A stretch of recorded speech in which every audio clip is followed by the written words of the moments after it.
So hi, I'm Liz Pino. I'm an assistant professor of emergency medicine at Boston University School of Medicine. And I work really closely with the Violence Intervention Advocacy Program, or VIAP, at Boston Medical Center. And this is a hospital-based violence intervention program that serves all patients treated for firearm and stabbing injuries in the BMC emergency department. So today I'll tell you about my analysis of residential neighborhood deprivation and the risks for re-injury and violence perpetration among survivors of firearm and stabbing injuries. It's a real mouthful. So it's well known that survivors of violence are at heightened risk of either being violently injured again or carrying out violence against others. Hospital-based violence intervention programs like VIAP have devoted a considerable amount of attention to this post-injury phase as an important time to offer services that could address the mental and physical trauma experienced by survivors of violence and ultimately to prevent future violence. But much remains unknown about the interplay between individual and neighborhood factors in the risks for violence perpetration and violent re-injury. So the objective of this study was to determine whether the residential neighborhood deprivation that a survivor of violence returns to after their hospital discharge is associated with the risks for violent re-injury and police encounters for violence perpetration.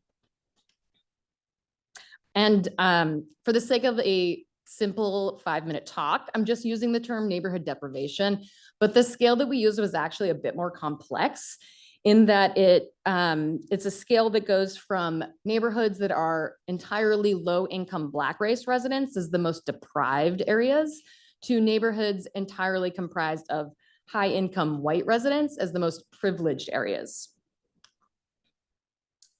And so our first outcome was looking at police-reported violence perpetration among our study population.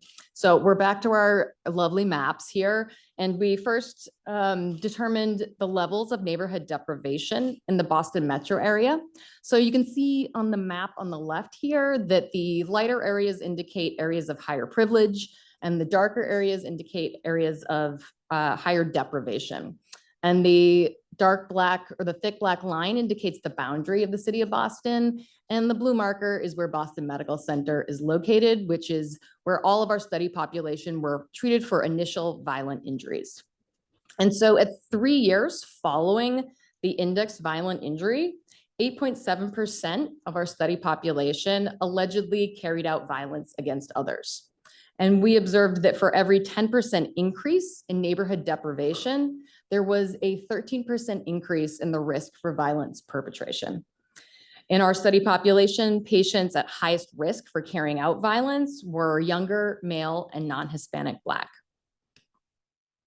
So for our second outcome, we looked at violent re-injury in our study population, and returning again to our map of neighborhood deprivation in the Boston metro area, we observed that areas of high deprivation on this map might not align as well with the frequencies of violent re-injury in our study population.